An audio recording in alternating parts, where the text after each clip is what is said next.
प्यारे दोस्त, बहुत बहुत स्वागत है आपका अपने चैनल यूजीसी नेट साहित्य दर्पण में। तो फ्रेंड्स, मैं आपको ये बताना चाह रही थी कि लास्ट टाइम आपको केवल 3 पुस्तकें ही देखनी हैं। केवल 3 पुस्तकें। एक तो आचार्य रामचंद्र शुक्ल की पुस्तक को देख लीजिए। दूसरा यूथ कंपटीशन से आप प्रीवियस ईयर क्वेश्चन लगा लीजिए। अच्छे से लगाइए, मन लगा के, कि जो एक एक सेट को आप लगा के ऐसा जाएं कि दोबारा आपको उस सेट को लगाने की आवश्यकता ना पड़े। ठीक है। तीसरा काम क्या करना है, आपको अपने नोट्स पढ़ने हैं। मात्र अपने नोट्स। केवल 3 चीजें करनी है। आपका नोट्स पढ़ना है। अभी लास्ट टाइम एक मंथ पहले, आप 20 दिन पहले, ना तो फालतू का यूट्यूब चैनल सर्च करिए, ना तो फालतू का ये सर्च करिए कि एग्जाम डेट कब आएगी, पहले किस डेट की एग्जाम आएगी, हिंदी विषय की एग्जाम डेट कब आएगी, एडमिट कार्ड कब आएगा। ये सर्च करके ना आप 10 मिनट 15 मिनट के लिए आप आते हैं और फिर आपका आधा घंटे ऐसे निकल जाता है। ठीक है। तो ऐसा बिल्कुल, जब ये चीजें हम लोग तो खुद ही ना बैठे हैं इसलिए ये बताने के लिए। हमको तो खुद फिक्र है कि मैं बताऊं कि आपको कब क्या चीजें अपडेट आ रही है एनटी की तरफ से। ठीक है। तो लास्ट टाइम, अभी अपना टाइम व्यर्थ ना गवाएं फालतू का वीडियो देख करके, या फिर जो वीडियो आपके काम की नहीं है ना, जो ऐसे वन लाइनर प्रश्न बता रहे हैं, आदिकाल के कबीर, भक्तिकाल के कबीर, रीतिकाल के कबीर, यानी कि कबीर की रचना कौन सी है, बीजक है। ठीक है। ये इस टाइप के प्रश्न अभी न पढ़िए। कॉन्सेप्ट को अच्छे से क्लियर करिए। लास्ट टाइम भी प्रीवियस क्वेश्चन को अच्छे से क्लियर कर लीजिए। ठीक है।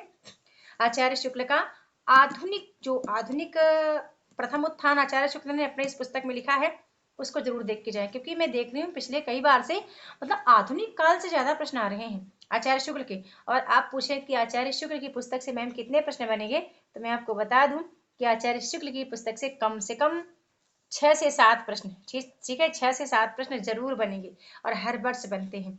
तो आचार्य शुक्ल को आप इग्नोर ना करें। आप यूथ को इग्नोर ना करें। आप पूछते हैं कि मैम यूथ के कितने वर्ष के प्रश्न लगाएं, तो सबसे पहले तो मैं आपको बता दूं कि इतना इतना ही कमाल है, मतलब इतना ही काफी है कि आप 2019 के 2 सेट, 20 के 2 सेट, 21 के 2 सेट और 22 के 2 सेट इतने अच्छे से लगा लें। इतना ही काफी है। इसको लगाने से आप में बहुत कॉन्फिडेंस बढ़ेगा। वो क्यों? क्योंकि जब इसको चारों ऑप्शन लगाएंगे तो इतने में ही आपके 1000 प्रश्न तैयार हो रहे हैं। चारों ऑप्शन को मिला करके आपके 1000 प्रश्न तैयार हो रहे हैं। तो इसलिए बंधु कहती हूँ कि आप जो चीज करें मन लगा के करें। फिर लास्ट टाइम है इकाई 5 से इकाई 10 तक का। उम्मीद करती हूँ आपने नोट्स बनाया होगा, अपना सेल्फ नोट्स, मतलब कि शॉर्ट नोट्स, वो आपको देखना है। उम्मीद करती हूँ कि इकाई 1 से लेकर के इकाई 4 तक के, या फिर इकाई 3 का प्रॉपर आपने नोट्स बनाया है, इकाई 2 का आपने प्रॉपर नोट्स बनाया है, इकाई 1 के कुछ मुख्य मुख्य टॉपिक हैं जिसका आपने नोट्स बनाया होगा। ठीक है। यदि आपने नोट्स नहीं बनाया, आप कहते हैं कि मैं हम नोट्स तो नहीं बनाए हैं, तो हम क्या करें?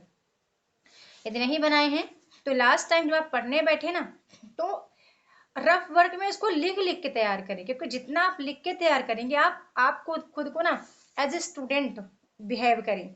ठीक है। आपको एक छोटे जैसे बच्चे जैसे बिहेव करें कि आप 10th 12th की कोई स्टूडेंट है, वैसा आप प्रिपरेशन कर रहे हैं, तो ठीक रहेगा।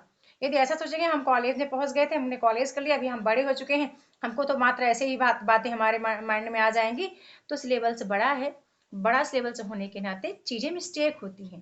मिस्टेक होने की वजह यह है कि बहुत से पात्र हैं, प्रकाशन वर्ष हैं, हजारों रचनाएं आपके पास हैं, तो इनमें 2 4 10 15 100 50 हो तो याद करना मतलब आसान है। और जहाँ इतना बड़ा सिलेबस हो नेट का, जहाँ पूरे भारत के अभ्यर्थी बैठते हों, इतना कंपटीशन हो, आपको केवल 6% में सेलेक्ट होना है। ठीक है। तो उसके लिए तो मेहनत भी थोड़ा सा हट के करनी पड़ेगी, अलग टाइप की करनी पड़ेगी। ओके। तो आई होप कि आप मेरी बात समझ चुके हैं। और बहुत जल्द एक फाइनल रिवीजन के तौर पे मेरी क्लास आएगी मेरे ऐप पे। ऐप का नाम है, चैनल के नाम से यूजीसी नेट साहित्य दर्पण। अब वो मुझे ऐप क्यों क्यों ऐप बनाना पड़ा? ऐप बनाने की वजह ये थी कि मेरी कम से कम 200 से ज़्यादा वीडियोस प्राइवेट है। प्राइवेट क्यों है? क्योंकि हमारा कोर्स चलता है व्हाट्सएप पे बहुत ही कम प्राइस में, तो वहाँ पे मुझे काफ़ी सारी वीडियोस प्राइवेट करनी पड़ती है। ओके। तो मैं चाहती हूँ कि मेरी यूट्यूब की वीडियो प्राइवेट ना हो, तो हम चले जाएंगे कहाँ? ऐप पे पढ़ने। तो कुछ क्लासेस, एक दो मतलब सेलेक्टेड क्लासेस आपको ऐप पे मिलेंगी, लाइव क्लास। तो ऐप को आप डाउनलोड कर लें, ताकि मेरी एक एक या दो जो क्लास मतलब सबके लिए मिलेगी वो। ठीक है ना? कि कोर्स वालों को तो ऑलरेडी प्रॉपर क्लास होगी ही, लेकिन जो हमारे बाहर के हमारे मित्र हमारे ऐप डाउनलोड किए हैं, तो मैं चाहती हूँ कि मैं उनको 1 2 क्लास ऐसी प्रोवाइड करूँ कि जहाँ से जो आपके परीक्षा के लिए बहुत ज़्यादा उपयोगी हो। ओके, तो आप समझ गए हैं ना क्या करना है बंधु। अब लास्ट टाइम यही करिए, भटकाव मत रखिए। ये ना सोचिए कि आपने कम तैयार किया है, आप कम तैयार के करके भी एग्जाम क्वालिफाई कर सकते हैं। ऐसा नहीं कि बहुत सब कुछ पढ़ना है, और सब कुछ पढ़ना ज़रूरी भी नहीं है, क्योंकि अभी आपको केवल एग्जाम निकाल करके और अपना एक रास्ता सीधा ओपन कर लेना है कि आपको असिस्टेंट प्रोफेसर अब बनना है। ठीक है, यदि वो रास्ता साफ हो गया ना, तो बाकी के रास्ते आपको आसान लगेंगे, क्योंकि ये सबसे कठिन रास्ता है, और ये रास्ता आसान हो गया तो सब रास्ते आसान हो जाएंगे। लास्ट टाइम पढ़ने की स्ट्रेटजी में इतना ही कहूँगी कि यदि मैं दोनों पेपर के लिए बोलूं, तो पेपर 2 हिंदी आपका, या फिर जो भी जिस भी विषय के आप हैं, वो विषय स्ट्रॉन्ग होना चाहिए, बहुत अच्छी बात है। लेकिन आप पेपर 1 को बिल्कुल इग्नोर ना करें, क्योंकि मैं उसको देख रही हूँ कि जेआरएफ के लिए पेपर 1 में आपको अच्छे स्कोर करने पड़ेंगे। पेपर 1 का कम से कम आपका, मेरे ख्याल से जहाँ तक मुझे उम्मीद है, 30 से ऊपर ही होना चाहिए। 30, 35, 30, 32, 33 ऐसा करके। और हिंदी में आप समझ ही रहे हैं, जब तक आप 80 प्रश्न, 80 से 85, 85 से 90, इतना 85 प्रश्न तो होना चाहिए हिंदी का। ठीक है, यदि आप जनरल कैटेगरी के हैं, आप अलग अलग कैटेगरी का अलग अलग है, मैं अपना जनरल का बता रही, तो इतना कर लेंगे तो मेरे ख्याल से बहुत चांस है आपको जेआरएफ होने का। तो पेपर 1 को आप इग्नोर ना करें, वो पूरा अंडरस्टैंडिंग का है।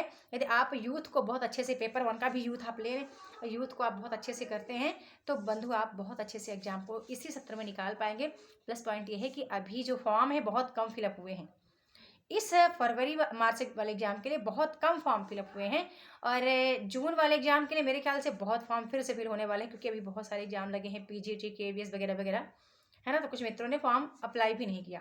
ओके, तो इसलिए लास्ट टाइम सभी को बोलूँगी, चैनल पे पहली बार आए हैं तो सब्सक्राइब कर लीजिए, बेल आइकन प्रेस कर लीजिए, और एक छोटा सा कमेंट करके जाइएगा। बहुत बहुत धन्यवाद।